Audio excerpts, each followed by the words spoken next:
നമസ്കാരം. ചാനൽ 5+ലേക്ക് സ്വാഗതം. ഞാൻ നാസർ ബേപ്പൂർ. ഞാൻ ഇന്ന് പറയുന്നത് ഒരു ഭ്രാന്തൻ്റെ ജൽപ്പനങ്ങളാണെന്ന് ഇപ്പോൾ തോന്നിയേക്കാം. പക്ഷേ അല്ല, ഭാവിയിൽ യാഥാർത്ഥ്യമാകുന്നതാണ്. ഇപ്പോൾ പിടികിട്ടാത്ത വിധം ഇങ്ങനെ കുതിച്ചുയരുന്ന സ്വർണത്തിൻ്റെ വില കുത്തനെ ഇടിയുന്നൊരു കാലം അത് വരും. ഇത് പ്രവചനമല്ല, ശാസ്ത്രസത്യം. എന്നിപ്പോൾ പറയാനാവില്ല. പക്ഷേ എങ്ങനെ എന്ന് പറയാം. നമ്മൾ ഈ കാണുന്ന സമുദ്രമില്ലേ, ഇത് വെള്ളത്തിൻ്റെ മാത്രമല്ല, സ്വർണത്തിൻ്റെ കൂടി ഒരു അക്ഷയഖനിയാണ്. കുറച്ചൊന്നുമല്ല, ഭൂമിയിൽ ഉള്ളതിനേക്കാൾ എത്രയോ മടങ്ങ് സ്വർണം ഇതിനുണ്ട്. കേട്ടാൽ നമ്മൾ അതിശയിച്ചു പോകും. സമുദ്രജലത്തിൽ ഏതാണ്ട് 2 കോടി ടൺ സ്വർണമുണ്ടെന്നാണ് കണക്കാക്കപ്പെടുന്നത്. പക്ഷേ ഇത് കേട്ട് നമ്മുടെ സ്ത്രീകളുടെയൊന്നും മനസ്സിൽ ലഡുപൊട്ടേണ്ട കാര്യമില്ല. കാരണം ഇത് വേർതിരിച്ചെടുക്കാൻ ശരിയായൊരു മാർഗം ആരും ഇതുവരെ കണ്ടെത്തിയിട്ടില്ല. സമുദ്രജലം നമ്മൾ വിചാരിക്കുന്ന പോലെയല്ല. അത് സമ്പത്തിൻ്റെ ഒരു നിധികുംഭമാണ്. അതിൽ വെള്ളി, ചെമ്പ്, ഈയം എന്നീ ലോഹങ്ങളും പല മൂലകങ്ങളും ഉണ്ട്. അതിൽ ചെറിയൊരളവ് മാത്രമാണ് സ്വർണമുള്ളത്. അതായത് ഓരോ 10 കോടി മെട്രിക് ടൺ സമുദ്രജലത്തിലും ഏതാണ്ട് 1 ഗ്രാം സ്വർണം മാത്രമേ ഉള്ളൂവെന്നാണ് ഗവേഷകർ കണ്ടെത്തിയിട്ടുള്ളത്. പക്ഷേ ഭൂമിയിലുള്ള സ്വർണത്തേക്കാൾ എത്രയോ മടങ്ങ് കൂടുതലാണ് ഈ അളവ് എന്നോർക്കണം. 1872 ബ്രിട്ടീഷ് രസതന്ത്രജ്ഞനായ എഡ്വേർഡ് സോൺസ്റ്റാഡാണ് കടൽ വെള്ളത്തിൽ സ്വർണമുണ്ടെന്ന് ആദ്യമായി കണ്ടെത്തിയത്. ഇതൊരു അതിശയിപ്പിക്കുന്ന കണ്ടെത്തലായിരുന്നു. എങ്കിലും വെള്ളത്തിൽ നിന്നും സ്വർണം വേർതിരിച്ചെടുക്കുന്നത് ക്ഷിപ്രസാധ്യമായ കാര്യമല്ലെന്ന് അന്നേ അദ്ദേഹം ഓർമ്മിപ്പിച്ചിരുന്നു. മറ്റു ഗവേഷകർക്കും അന്നേ അത് ബോധ്യപ്പെട്ടിരുന്നു. പക്ഷേ അതിനെ അങ്ങനെ വിട്ടുകൊടുക്കാൻ പലരും തയ്യാറല്ല. അവർ ഇപ്പോഴും തങ്ങളുടെ പഠനം തുറന്നുകൊണ്ടേയിരിക്കുകയാണ്. അത് എന്നെങ്കിലും വിജയത്തിലെത്തിയാൽ സ്വർണ്ണവില കുത്തനെ ഇടിയുമെന്ന കാര്യം ഉറപ്പാണ്. ആ പ്രതീക്ഷയിലാണ് പലരും ഇപ്പോഴും അതിനുള്ള പരീക്ഷണങ്ങൾ തുടരുന്നതും നൂറ്റാണ്ടുകൾ പഴക്കമുള്ള പരീക്ഷണങ്ങളിൽ ഒട്ടും വൈമനസ്യമില്ലാതെ മുന്നോട്ട് പോകുന്നതും. ഇത് ഒരു വിഡ്ഢിത്തം പോലെ പലർക്കും ഇപ്പോൾ തോന്നിയേക്കാം. എന്നാൽ അത് ഒരു കാലത്ത് യാഥാർത്ഥ്യമാകുമെന്ന കാര്യം ഉറപ്പാണ്. പക്ഷെ ഒരിക്കലും അങ്ങനെ ഉണ്ടാവില്ല എന്ന് പ്രചരിപ്പിക്കാനാണ് ലോകത്തിലെ എല്ലാ സ്വർണ്ണ വ്യാപാരികളുടെയും ശ്രമം. അതിന് കാരണവുമുണ്ട്. ഒരു കാലത്ത് വില കുറയുമെന്ന് ഉറപ്പുള്ള ഒരു ലോഹത്തിന് മേൽ പണം നിക്ഷേപിക്കാൻ ആളുകൾ മടിക്കും. അതുകൊണ്ട് തന്നെ ഈ പരീക്ഷണം നടക്കുന്നതും അവയുടെ പുരോഗതി വെളിപ്പെടുത്തുന്നതുമെല്ലാം ഏറെ നിയന്ത്രണങ്ങൾക്ക് വിധേയമായാണെന്ന് കൂടി ഓർക്കണം. അവയെല്ലാം അണിയറയിൽ അതീവ രഹസ്യമായി നടക്കുന്ന പരീക്ഷണങ്ങളാണ്. കടൽ വെള്ളത്തിൽ നിന്നും സ്വർണം വേർതിരിച്ചെടുക്കാൻ കഴിയുമെന്ന സോൺസ്റ്റാഡിൻ്റെ 1872 കണ്ടുപിടുത്തത്തെ തുടർന്ന് അതിനായി വ്യാപകമായ ശ്രമവും നടന്നില്ല. കാരണം അതക്കാലത്ത് പ്രതീക്ഷിക്കുന്നതിലേറെ ചെലവേറിയതായിരുന്നു. പക്ഷേ 1890കളിൽ ഒരു വിരുദ്ധൻ ഇത് മുതലെടുക്കാൻ ഒരു ശ്രമം നടത്തി. അതിൻ്റെ കഥ ഇങ്ങനെയാണ്. ഇംഗ്ലണ്ടിലെ മസാച്യുസെറ്റ്സിലെ ഒരു സാധാരണ പാസ്റ്ററായിരുന്നു പ്രെസ്കോട്ട് ഫോർഡ് ജെർനഗൻ. ഇയാൾക്ക് 1896 വേനൽക്കാലത്ത് ടൈഫോയിഡ് പിടിപെട്ടു. സുഖം പ്രാപിച്ചുകൊണ്ടിരിക്കെ ഇയാൾ വിചിത്രമായൊരു സ്വപ്നം കണ്ടു. കടൽ വെള്ളത്തിൽ നിന്ന് എങ്ങനെ സ്വർണം വേർതിരിച്ചെടുക്കാമെന്ന വിദ്യയായിരുന്നു ദിവ്യദർശനമായി അദ്ദേഹത്തിന് കിട്ടിയത്. അതനുസരിച്ച് സംസ്കരിച്ച മെർക്കുറിയിലൂടെ ഒരു പ്രത്യേക രൂപത്തിൽ വൈദ്യുതി കടത്തിവിട്ട് കടൽ ജലത്തിൽ നിന്ന് സ്വർണം വലിച്ചെടുക്കാൻ കഴിയുന്ന ഒരു ഗോൾഡ് അക്യുമുലേറ്റർ കണ്ടുപിടിച്ചതായി ഇയാൾ അവകാശപ്പെട്ടു. പാസ്റ്ററുടെ സ്വപ്നം സാക്ഷാത്കരിക്കാൻ ഇയാൾക്ക് ആർത്തി പൂണ്ട ഒരു കൂട്ടുകാരനെയും കൂടെ കിട്ടി. കളിക്കൂട്ടുകാരനായിരുന്ന ചാൾസ് ഫിഷർ. ഇരുവരും ചേർന്ന് ജെർനഗൻ ഇലക്ട്രോലൈറ്റ് മറൈൻ സാൾട്ട്സ് എന്ന പേരിൽ ഒരു കമ്പനി ആരംഭിച്ചു. സർക്കാർ കരുതൽ ധനമായി സൂക്ഷിച്ചിരുന്നതിലും കൂടുതൽ സ്വർണം തങ്ങളുടെ കമ്പനി കടൽ വെള്ളത്തിൽ നിന്നും വേർതിരിച്ചെടുക്കുമെന്ന് ഇവർ വീരവാദം മുഴക്കി. ഇത് കേട്ടതോടെ പലരുടെയും മനസ്സിൽ ലഡുപൊട്ടി. പണം വാരിക്കോരാൻ ആഗ്രഹിച്ച പല പണക്കാരും പാസ്റ്ററുടെ ഈ കമ്പനിയിൽ പങ്കാളികളായി. 5-6 കൊല്ലങ്ങൾ കൊണ്ട് തന്നെ $100 കോടിയിലേറെ ഈ കമ്പനിക്ക് ഓഹരി മൂലധനം ലഭിച്ചു. ജർമ്മനിയിലെ ലുബക്കിൽ ഒരു വിദൂര ഭാഗത്ത് ഇവർ സ്വർണം വേർതിരിച്ചെടുക്കാനായി ഒരു ഫാക്ടറി തുറന്നു. വിദൂരമായി ഇവിടെ എത്തി ഇവരുടെ പ്രവർത്തനങ്ങൾ പരിശോധിക്കപ്പെടാനുള്ള സാധ്യത കുറവാണ് എന്ന് ഉറപ്പിച്ചു തന്നെയാണ് പാസ്റ്റർ ഈ സ്ഥലം തന്നെ പ്ലാന്റിനായി കണ്ടെത്തിയത്.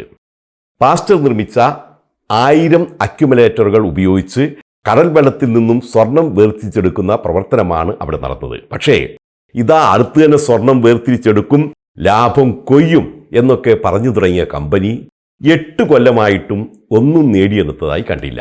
ഇതോടെ ഓഹരി ഉടമകൾ ഓരോരുത്തരായി തിരഞ്ഞു വരാൻ തുടങ്ങി. ഇനിയും തട്ടിപ്പ് തുടരാനാവില്ലെന്ന് മണത്തറിഞ്ഞ പാസ്റ്റർ ജെർനഗനും കൂട്ടുകാരൻ ഫിഷറും 1898 ജൂലൈ മാസത്തിൽ ഈ പണവും കൊണ്ട് മുങ്ങി. പെട്ടെന്ന് പണം വാരാമെന്ന് പ്രതീക്ഷിച്ച പണക്കാരായ പലരുടെയും പണം വെള്ളത്തിലായി. എന്ന് പറഞ്ഞാൽ അക്ഷരാർത്ഥത്തിൽ കടൽ വെള്ളത്തിലായി. ജർണഗനും ഫിഷറും തുടങ്ങിയ കമ്പനിയിൽ നിക്ഷേപിച്ചവർക്കൊന്നും നിയമപരമായി നിലനിൽക്കുന്ന രേഖകളൊന്നും കൈമാറിയിരുന്നില്ല. അതുകൊണ്ട് തന്നെ അമേരിക്കയിലേക്ക് മുങ്ങിയ ജർണഗൻ അവിടെ 75 വയസ്സുവരെ സമ്പന്നനായി സകുടുംബം സസുഖം ജീവിച്ചു. അതൊരു തട്ടിപ്പായിരുന്നെങ്കിലും സ്വർണം വേർതിരിച്ചെടുക്കാൻ കഴിയുമെന്ന പ്രതീക്ഷയിൽ കാര്യമായി തന്നെ ഇതിനായുള്ള ശ്രമം നടത്തിയവരായിരുന്നു അധികവും. അതിൽ ഒരാളായിരുന്നു ഇംഗ്ലീഷുകാരൻ തന്നെയായ ഹെൻറി ക്ലൈബിൾ. 1900 സമുദ്രജലത്തിൽ നിന്നും സ്വർണം വേർതിരിച്ചെടുക്കുന്ന രീതി എന്ന തൻ്റെ ആശയത്തിന് അദ്ദേഹം ഒരു പേറ്റന്റ് ഫയൽ ചെയ്തെങ്കിലും അത് പ്രാവർത്തികമായില്ല.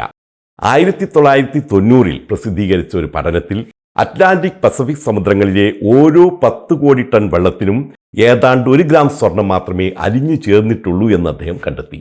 അത്തരം കുറഞ്ഞ സാന്ദ്രതയിൽ അന്ന് ലഭ്യമായ സാങ്കേതിക വിദ്യകൾ ഉപയോഗിച്ച് സ്വർണം വേർതിരിച്ചെടുക്കുന്നത് കൊണ്ട് ലാഭമൊന്നും കിട്ടില്ല എന്നു മാത്രമല്ല അത് വൻ നഷ്ടവുമായിരിക്കുമെന്ന് അദ്ദേഹത്തിന് ബോധ്യമായി. ആ ശ്രമം അങ്ങനെ പാതി വഴിയിൽ ഉപേക്ഷിക്കപ്പെട്ടു. പിന്നീട് 1920കളിലാണ് ഇതിനുള്ള ശ്രദ്ധേയമായൊരു മുന്നേറ്റം നടത്തിയത്. ജർമ്മൻ രാസായുധ നിർമ്മാതാവും നൊബേൽ സമ്മാന ജേതാവുമായ ഫ്രിറ്റ്സ് ഹേബർ ആയിരുന്നു ഇതിൽ ഏറെ മുന്നേറിയത്. ഒന്നാം ലോക മഹായുദ്ധത്തിൽ പരാജയപ്പെട്ട ജർമ്മനി സാമ്പത്തികമായി തകർന്നു. അതിൽ നിന്നും രാജ്യത്തെ മോചിപ്പിക്കാനുള്ള ഒരു ശ്രമം എന്ന നിലയിലാണ് ഹേബർ കടൽ വെള്ളത്തിൽ നിന്നും സ്വർണം വേർതിരിച്ചെടുക്കുന്നതിനുള്ള പരീക്ഷണങ്ങൾ നടത്തിയത്. പക്ഷേ ഇത് എളുപ്പമല്ലെന്നും അതിന് സ്വർണത്തിന്റെ വിലയേക്കാൾ ചെലവ് വരുമെന്നും അദ്ദേഹം കണ്ടെത്തി. ഏറെക്കാലത്തെ പരീക്ഷണങ്ങൾക്കൊടുവിൽ പരാജയം സംബന്ധിച്ച ദേശസ്നേഹിയായ ഹേബർ ഏറെ നിരാശയോടെ അതിൽ നിന്ന് പിന്മാറുകയും ചെയ്തു. പ്രതീക്ഷയറ്റ അദ്ദേഹം പിന്നീട് ഏറെക്കാലം ജീവിച്ചതുമില്ല. പിന്നെ ഒരു ഇന്ത്യക്കാരനാണ് അതിനൊരു ശ്രമം നടത്തിയത്. 2002 തമിഴ്നാട്ടുകാരനായ രസതന്ത്രജ്ഞൻ ജോയ് പ്രകാശ് അഗർവാല വെള്ളത്തിൽ നിന്നും സ്വർണം വേർതിരിച്ചെടുക്കുന്നതിനുള്ള ഒരു പുതിയ രാസസൂത്രം കണ്ടെത്തിയതായി അദ്ദേഹം അവകാശപ്പെട്ടു. ഇമ്മൊബിലൈസ്ഡ് ലിക്വിഡ് മെംബ്രൻ എന്ന രാസപ്രക്രിയയിലൂടെ വെറും 2300 രൂപ ചെലവിൽ വെള്ളത്തിൽ നിന്നും 10 ഗ്രാം സ്വർണം വീതം വേർതിരിച്ചെടുക്കാനാവുമെന്നാണ് അദ്ദേഹം അവകാശപ്പെട്ടത്. അദ്ദേഹം ചില്ലറക്കാരനല്ല കേട്ടോ. IIT ഗോരഖ്പൂരിലെ സ്വർണ്ണ മെഡൽ ജേതാവാണ്. തൻ്റെ കണ്ടുപിടുത്തം സർക്കാർ നിരാകരിക്കുകയാണെങ്കിൽ താൻ അത് ആർക്കും നൽകാതെ ഉപേക്ഷിച്ചു കളയുമെന്ന് ജോയ് പ്രകാശ് വെല്ലുവിളിക്കുകയും ചെയ്തിരുന്നു. വെള്ളത്തിൽ നിന്ന് പെട്രോൾ ഉൽപ്പാദിപ്പിക്കാനാകുമെന്ന തമിഴ്നാട്ടുകാരനായ രാമർ പിള്ളയുടെ അവകാശവാദം പോലെ ഇതും ഒരു ഭ്രാന്തൻ ചിന്തയാണെന്ന മട്ടിൽ സർക്കാർ അത് പരീക്ഷിക്കാൻ പോലും തയ്യാറാവാതെ തള്ളിക്കളയുകയായിരുന്നു. പക്ഷേ പണക്കൊതിയന്മാരായ ചില കോർപ്പറേറ്റുകൾ ഇപ്പോഴും ഇതിന് പിന്നിൽ ഉണ്ടെന്നാണ് ചിലർ ഉറച്ചു വിശ്വസിക്കുന്നത്. എല്ലാം സ്വകാര്യ വ്യക്തികൾ കൈയടക്കുന്ന ഇക്കാലത്ത് ജോയ് പ്രകാശ് അഗർവാലയെയും കോർപ്പറേറ്റുകൾ വിലക്കെടുത്തതായും പറയപ്പെടുന്നുണ്ട്.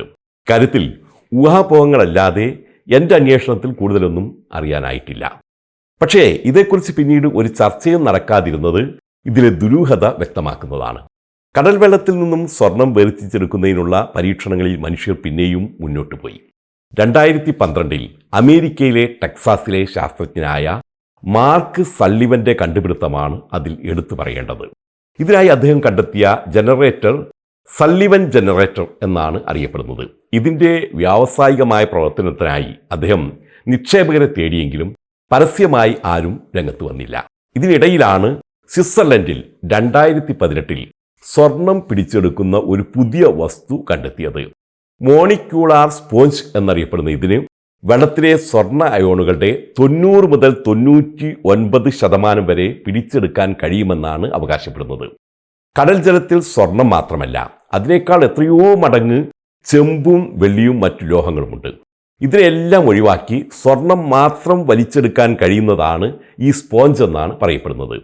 ഏതായാലും അടുത്ത വർഷം മുതൽ, അതായത് 2025 മുതൽ സമുദ്രത്തിലെ ഖനനം അന്താരാഷ്ട്ര തലത്തിൽ തന്നെ ആരംഭിക്കുമെന്നാണ് കണക്കാക്കുന്നത്.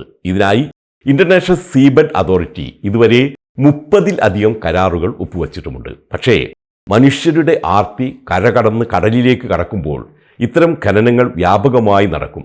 അത് സമുദ്രത്തിലെ ആവാസ വ്യവസ്ഥയെ തന്നെ പരിഹരിക്കാനാകാത്ത വിധം തകർക്കുമെന്ന കാര്യം മറക്കരുത്. ഒരു കാര്യം ഞാൻ ഉറപ്പിച്ചു പറയാം. ഭാവിയിൽ ഒരു ദിവസം കടൽ വെള്ളത്തിൽ നിന്നും മനുഷ്യർ സ്വർണം വേർതിരിച്ചെടുക്കുക തന്നെ ചെയ്യും. അന്ന് സ്വർണം വില കുറഞ്ഞ ലോഹങ്ങളിൽ ഒന്നായി മാറും ഉറപ്പ്. അത് അസാധ്യമെന്ന് പറഞ്ഞ് തള്ളണ്ട, സാധ്യമാണ്. അത് എന്ന് മാത്രം ഇപ്പോൾ പറയാനാവില്ല. ഒരുപക്ഷെ നമ്മൾ ജീവിച്ചിരിക്കുമ്പോൾ തന്നെ, അല്ലെങ്കിൽ ഏതോ ഒരു ഭാവിയിൽ.